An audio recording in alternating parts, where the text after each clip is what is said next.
মেয়েটা তার বাবাকে ভালোবেসে ফেলেছিল। তাদের ভালোবাসাটা ভালোবাসা ছিল না, ছিল স্বামী স্ত্রীর সম্পর্কের মতো। তার মাকে রেখে তার বাবার সাথে পালিয়ে এসেছিল। পালিয়ে সে একটা বাড়িতে বাসা ভাড়া নেই। সবাই জানতাম তারা বাবা মেয়ে, কিন্তু তারা গোপনে স্বামী স্ত্রীর মতো সংসার করছিল। এক পর্যায়ে মেয়েটার পেটে বাচ্চা চলে আসে। বন্ধুরা, আজকের গল্পটি অত্যন্ত রোমান্টিক হতে চলেছে। গল্পটি আশা করি আপনাদের সবার অনেক বেশি ভালো লাগবে, আর এই গল্পটি শুনলে আপনাদের শরীরের লোম দাঁড়িয়ে যাবে, সেই সাথে আপনার ওটাও দাঁড়িয়ে যাবে। তাই কোথাও স্কিপ না করে পুরো গল্পটি শুনুন এবং কমেন্ট করে ডাক জানাবেন গল্পটি আপনাদের কেমন লাগলো। আর যদি গল্পটি ভালো লেগে থাকে তাহলে চ্যানেলটিকে সাবস্ক্রাইব করে আমার বন্ধু হয়ে পাশেই থাকবেন। আমার নাম সালমা। আমার পরিবারে মোট ৫ জন সদস্য হয়েছিল। আমার বাবা ছিল কৃষক আর মা ছিল গৃহিণী। আমরা 2 ভাই 1 বোন। আমি ভাই বোনদের মধ্যে সবার ছোট ছিলাম। আমাদের গ্রামের বাড়ি এশোর, কিন্তু আমরা গ্রামের বাড়িতে থাকতাম না। আমার যখন বয়স 5 বছর তখন আমাদের পুরো পরিবার নিয়ে আমরা রাঙ্গামাটিতে চলে আসি। আমার বাবা গ্রামেতে আমার একটা কাজ খুঁজে পাচ্ছিল না, তাই আমরা সবাই রাঙ্গামাটিতে চলে এসেছি একটা কাজের সন্ধানে। এরপরে আমার বাবা একটা কাজ পায়, তারপর আমরা বাসা ভাড়া করে সবাই মিলে একসাথে থাকতে শুরু করলাম। আমরা যেই বাড়িতে থাকতাম ওই বাড়ির বাড়িওয়ালার সাথে আমার বাবার খুব ভালো সম্পর্ক তৈরি হলো। আমাদের বাসা যে বাড়িওয়ালা, তারা সমস্ত পরিবার নিয়ে সৌদি আরবে থাকত। আমাদের বাড়িওয়ালা সপরিবার নিয়ে বিদেশে থাকত, তাই তারা গ্রামের বাড়ি থেকে বিক্রি করতে চাইছিল, কারণ এই বাড়িটা দেখাশোনা করার মতো তেমন কোনো লোক ছিল না। এক পর্যায়ে আমার বাবা তাকে ভালো বুদ্ধি দেয় যাতে সে এই বাড়িটাকে বিক্রি না করে, কারণ এই বাড়িটা থাকলে সে অনেকগুলো টাকা ভাড়া হিসেবে পেয়ে যাবে। বাবা আমাদের বাড়িওয়ালাকে আরও ভালো করে বলে, আপনি এত তাড়াতাড়ি বিক্রি না করে আরও কিছুদিন পরে যদি বিক্রি করেন তাহলে আপনি আরও ভালো টাকা পাবেন। তখন বাড়িওয়ালা বলল, আমি যেহেতু ওই জায়গাটা বিক্রি করব না, তখন আমার বাড়িঘর ঘুরে দেখার জন্য আর করবে কে? তখন আমার বাবা বলল, আপনাকে আর রাঙ্গামাটিতে আসতে হবে না, আপনি ওখানেই থাকবেন, আর আপনার বাড়ি যত দেখাশোনা করা লাগে সমস্ত দেখাশোনার দায়িত্ব আমার। আপনি আমার বাড়ির যত ভাড়াটিয়া আছে তাদের কাছ থেকে ভাড়া তুলবেন, আর আপনি কিছু নিবেন, আমাকে কিছু পাঠাবেন এখানে। তখন আমার বাবা সেই বাড়িওয়ালার কথায় এক বাক্যে রাজি হয়ে গেল। এরপর থেকে বাড়িটা আমরাই দেখাশোনা করছি। আজকে প্রায় 6 বছর হয়ে গেল আমরা এই বাড়িতেই আছি, আর বাবা এই বাড়িটিকে ঠিকঠাকভাবে দেখাশোনা করছে। তাছাড়া এইবারে সমস্ত ভাড়াটিয়ারা জানতো এইবারে মালিক আমরাই। আর এই বাড়িটি পুরো 10 শতক মাটির উপরে ছিল। আমরা যেহেতু অনেক বছর বাড়িটিকে দেখাশোনা করেছিলাম, তখন বাড়িওয়ালা আঙ্কেল আমার বাবাকে 5 শতক মাটির দলিল করে দিয়েছিল, কারণ বাড়িওয়ালা আঙ্কেলের সাথে আমার বাবার খুব ভালো সম্পর্ক তৈরি হয়েছিল। তাছাড়া এই বাড়িতে কাজকর্ম করার জন্য আমার বাবা কিছু টাকা ইনভেস্ট করেছিল। বাবা এই সম্পূর্ণ বাড়ি ঘরটি ঠিক করেছিল তার নিজের টাকা দিয়ে। আর এটা দেখে বাড়িওয়ালা আঙ্কেল বাবাকে পুরো 5 শতক মাটি তার নিজের নামে দলিল করে দিয়েছিল। এখন এই বাড়িটা অর্ধেক আমাদের, আর বাকি অর্ধেক ওই আঙ্কেলের। আঙ্কেল বছর 3 পরে এই বাড়িতে ঘুরতে আসে বিদেশ থেকে। এলাকার মানুষ আর বাড়ির সব ভাড়াটিয়ারা জানে এই সম্পূর্ণ বাড়িটি আমাদের। আমরা এই বাড়িতে আছি প্রায় 6 বছর হয়ে গেল। এর মধ্যে অনেক মানুষ আমাদের এই বাড়িটিকে ভাড়া নিয়েছিল, যার মধ্যে এমন একটি বাবা আর মেয়ের ঘটনা ঘটে, সেটা আপনারা শুনলে অবাক হয়ে যাবেন। একটা ভদ্র যার বয়স 60 থেকে 65 বছর হবে, তার একটা মেয়ে নিয়ে আমাদের বাসাতে ভাড়া নেয়। মেয়েটার বয়স ছিল আমার মতো 7 থেকে 8 বছর। তারপর ওই মেয়েরা আমাদের বাসা ভাড়া নেয়, আর তাদের সম্পর্কের কথা শুনতে চাইলে তারা বলে তারা নাকি বাবা মেয়ে। আর ওই ভদ্রলোকের স্ত্রী নাকি অনেক বছর আগেই মারা গিয়েছে, তাই তারা বাবা মেয়ে একসঙ্গেই থাকে। আমার বাবা প্রথমেই তাদেরকে দেখে ভাড়া দিতে চাচ্ছিল না, কারণ আমার বাবার প্রথমেই তাদেরকে দেখে সন্দেহ হচ্ছিল। ভদ্রলোক আমার বাবার কাছে যখন কথা বলছিল তখন কেন জানি মনে হচ্ছিল তিনি আমাদের সবাইকে মিথ্যা কথা বলছিল। কিন্তু এক পর্যায়ে তারা এমনভাবে বাবাকে রিকোয়েস্ট করে শেষ পর্যন্ত আমার বাবা তাদের রিকোয়েস্ট অনুযায়ী তাদেরকে একটি বাসা ভাড়া দেয়া। বাসা ভাড়া দেওয়ার পরে আমাদের দিনগুলো খুব ভালোই কাটছিল। একদিন সকালবেলা উঠে দেখলাম ওই মেয়েটা প্রচণ্ডভাবে বমি করছিল। মেয়েটা বমি করা অবস্থায় তার বাবা বাড়িতে ছিল না। আমরাই একটা ভালো ডক্টর ডাকলাম। তারপর ডক্টর যখন বাসায় আসলো আর মেয়েটাকে পরীক্ষা নিরীক্ষা করল, তারপর ডক্টর যা বলল তা শুনে আমরা সবাই হতবাক হয়ে গেলাম। ডক্টর বলল ওই মেয়েটা নাকি প্রেগন্যান্ট হয়েছে। আমরা জানতাম মেয়েটার বিয়ে হয়নি, তাহলে ওই মেয়েটার প্রেগন্যান্ট হলো কিভাবে? মেয়েটাকে যখন আমরা জিজ্ঞেস করলাম যে তুমি প্রেগন্যান্ট হলে কিভাবে, তখন মেয়েটা কোনো কিছু বলতে পারল না। আর তখন তার বাবা বাড়িতে ছিল না, তখন তার বাবা কাজে ছিল। এরপর আমার বাবা ওই ভদ্রলোকাকে জিজ্ঞাসা করবে আসলে তাদের মধ্যে কি চলছিল, কারণ আমার বাবার প্রথমেই তাদের দুজনকে সন্দেহ হয়েছিল তাদের কথাবার্তা শুনে। আর এই ভাষাটাই বা কার, এতদিন তো আমরা সবাই জানতাম যে এই মেয়েটার বিয়ে হয়নি। তারপর ওই ভদ্রলোকটি কাজ থেকে বাসায় ফিরল, আর তখন আমার বাবা জিজ্ঞাসা করল যে আপনার মেয়ের তো বিয়েই হয়নি, তাহলে আপনার মেয়ের পেটের বাচ্চা কার? তাছাড়া একটা মেয়ের বিয়ে হয়নি, তার পেটে বাচ্চা কিভাবে হয়, সেটাই আমার বাবা ওই ভদ্রলোকের কাছে জানতে চেয়েছিল। এই কথা শুনে ভদ্রলোক অবাক হয়ে গিয়েছিল। আর ভদ্রতা তখন মিথ্যা কথা বলছিল যে আমার মেয়ের বিয়ে হয়ে গেছিল।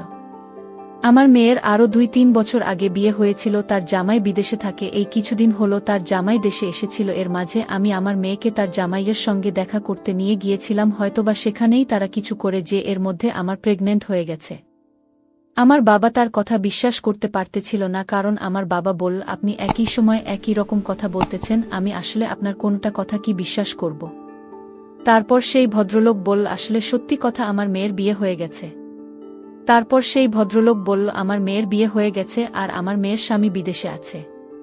তারপর ওই ভদ্রলোকের কথা আমার বাবা কোনোমতেই বিশ্বাস করতে পারতেছিল না। আর এসব কথায় আশেপাশের সমস্ত মানুষ জড়ো হয়ে গেল, আর সবাই তাদের কথাকে অবিশ্বাস করতে শুরু করে দিল। এলাকার সবার কাছেই বিষয়টা জানাজানি হয়ে গেল, আর সব মানুষই এসে তাদেরকে প্রশ্ন করতে শুরু করল যে আসলে আপনাদের সম্পর্কটা কি। এক পর্যায়ে এমন এক ঘটনা আমাদের সামনে আসলো যার জন্য আমরা কখনোই প্রস্তুত ছিলাম না। যখন ওদের দুজনকে একসাথে বন্দি করে ফেল, তখন মেয়েটা বলল উনি আমার বাবা, এ কথা সত্যি। কিন্তু উনার সাথে শুধু আমার বাবা মায়ের সম্পর্কই না, উনার সাথে 3 বছর হলো আমার স্বামী স্ত্রীর সম্পর্ক। আমরা আরও 3 বছর আগে ভালোবেসে একে অপরকে বিয়ে করে ফেলেছি। এইসব কথা শুনে এলাকার মানুষ এবং আমরা সবাই হতবাক হয়ে গেলাম, আর ভাবলাম যে দুনিয়াটা আসলে কোথায় চলে গেছে, কে বাবাকে মেয়ে কেউ কোনো কিছুর দিকে পরোয়া করতেছে না। আমরা 3 বছর আগে একে অপরকে ভালোবেসে বিয়ে করে ফেলেছি। এসব কথা শুনে তো আমাদের সবারই মাথায় আকাশটা যেন ভেঙে পড়ল। এইসব কি বলছে এই মেয়েটা? এরা বাবাকে বিয়ে করছে মানে? তারপর এলাকার সবাই তাদের দুজনকে বেঁধে মারধর করতে শুরু করল আর সমস্ত কাহিনীকে খুলে বলতে বলল। মেয়েটার বাবা নাকি বিদেশে ছিল, মেয়েটা যখন পেটে ছিল তখন তার বাবা নাকি বিদেশে চলে গেছিল, বিদেশ থেকে আসার পর মেয়েটার মা মারা যায়, আর তখন মেয়েটা একা হয়ে পড়ে। আর তখন এইটার বাবা একাকিত্ব সুযোগ পেয়ে মেয়েটাকে নানাভাবে অনেক কিছু করতে চায়। আর্মিটা এসব কিছু দিতে না চাইলে এক পর্যায়ে তারা চরম এক সিদ্ধান্তে উপনীত হয়ে যে তার বাবা তার মেয়েকে বিয়ে করবে। এই কথা শুনে মেয়েটির অবাক হয়ে যায়, আর মেয়েটি তার বাবার কাছে কান্না করতে থাকে। তখন মেয়েটি তার বাবাকে বলে, বাবা তুমি আমাকে বিয়ে করবে, এটা কি রকম কথা? আর আমি তোমার মেয়ে, তুমি আমার জন্মদাতা পিতা, তুমি পিতা হয়ে নিজের মেয়েকে বিয়ে করবে? ছি বাবা ছি, আমি তোমার কাছ থেকে এসব কিছু আশা করিনি। তারপরে যখন তার বাবার বিদেশ যাওয়ার সময় চলে আসে, তখন তার বাবা বলে সে নাকি আর বিদেশে যাবে না। মেয়েটার মা বলে তুমি কেন যাবে না বিদেশে? তখন তার বাবা বলে আমি তো অনেক বছর বিদেশ করলাম, বিদেশ আর আমাকে ভালো লাগে না, আমি বাংলাদেশ থেকে কোনো একটা কাজ করতে শুরু করব। ওই ভদ্রলোক এই কথা বলেছিল তার মেয়ের সাথে একটা তার সম্পর্ক তৈরি হয়েছিল বলে তার মেয়েকে ছেড়ে তাকে বিদেশে চলে যেতে হয়। তখন তারা সিদ্ধান্ত নিয়েছিল যে তখন তারা বিয়ে করবে। ওই মেয়েটা তার বাবাকে ভালোবেসে ফেলেছিল, কিন্তু তাদের ভালোবাসাটা বাবা মেয়ের ভালোবাসার মতো ছিল না। তাদের ভালোবাসাটা ছিল স্বামী স্ত্রী ভালোবাসার মতো। তারা গোপনে গোপনে ওই বাসায় থেকে তার মায়ের চোখ আড়াল করে স্বামী স্ত্রীর সম্পর্কের পালন করত। এরপর তারা দুজনে সিদ্ধান্ত নেয় আর গোপনে তারা কোনো কিছুই করবে না। তখন তারা সিদ্ধান্ত নিয়ে তারা বাড়ি থেকে চলে গিয়ে একে অপরকে বিয়ে করবে এবং সারা জীবনের মতো স্বামী স্ত্রীর মতো জীবনযাপন শুরু করবে। এরকম করে তারা 3 বছর আগে তাদের বাড়ি থেকে পালিয়ে এসেছিল। আর পালিয়ে এসে তারা দুজন দুজনকে বিয়ে করে ফেলে। এবং তারা প্রথমে যে ভাড়া বাড়িতে উঠেছিল সেটাতে তারা স্বামী স্ত্রী পরিচয় দিয়েই উঠেছিল।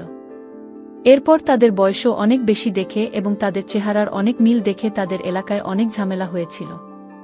তাদের দুজনকে নাকি অনেক মারধরও করেছিল, মারধর করে তাদেরকে বের করে দিয়েছিল। এজন্য তখনকার তারা আমাদের বাসায় উঠেছিল আর তারা পরিচয় দিয়েছিল যে তারা বাবা মেয়ে, কিন্তু সবার সুখের আড়ালে তারা স্বামী স্ত্রীর মতো করে থাকত। আর স্বামী স্ত্রীর মতো থাকলেই তারা সত্যিই কিন্তু বাবা মেয়ে ছিল। ওই মেয়েটার জন্ম তার পিছনে পিতার কাছেই ওই মেয়েটার স্বামী স্ত্রীর মতো এখন থাকে। তাদের ওই সমস্ত কথা শুনে আমরা অনেকেই অবাক হয়ে গিয়েছিলাম। এরপর আমরা সিদ্ধান্ত নিলাম তাদের সবাইকে আমরা এই বিষয়টা তাদের অল ফ্যামিলিকে জানাব। তাদের ফ্যামিলির লোকেরা জানে ওই মেয়েটা হয়তো অন্য কারো সাথে পালিয়ে গিয়েছে, কিন্তু মেয়েটা আছে তার বাবার সাথে পালিয়ে এসে এইসব কিছু করতেছে, এইসব বিষয়ে তারা নাও জানতে পারে। এই জন্য আমার তাদের কাছ থেকে ঠিকানা নিয়ে তাদের ফ্যামিলির সবাইকে জানালাম বিষয়টা। এরপর ওই লোকটার স্ত্রী মানে ওই মেয়েটার মা কান্না করতে করতে আমাদের বাড়িতে চলে আসে এবং এসে দেখে তাদের দুজনকে বেঁধে রাখা হয়েছে। আর মেয়েটার মাকে আমরা সমস্ত বিষয়গুলো খুলে বললাম। আপনার স্বামী আর আপনার মেয়ে তারা দুজন দুজনকে ভালোবেসে ফেলেছিল, আর তারা 3 বছর আগে বিয়েও করে নিয়েছে। এখন আপনার মেয়ের পেটে আপনার স্বামীর বাচ্চা।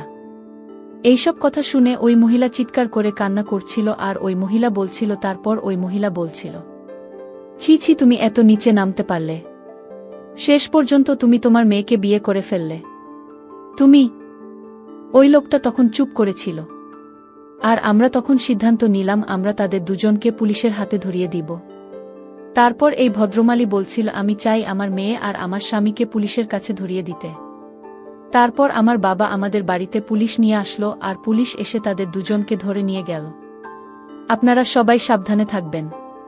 পৃথিবীর সমস্ত সম্পর্কই এখন ভয়ঙ্কর হয়ে গেছে। আসলে নারী পুরুষ তাদের ওই দৈহিক চাহিদাটাকেই প্রাধান্য দিচ্ছে। তাদের মধ্যে কোনো পবিত্র সম্পর্ক থাকলে সেই পবিত্র সম্পর্কের দাম তারা দিচ্ছে না, শুধুমাত্র তারা খারাপ দেখেই যাচ্ছে।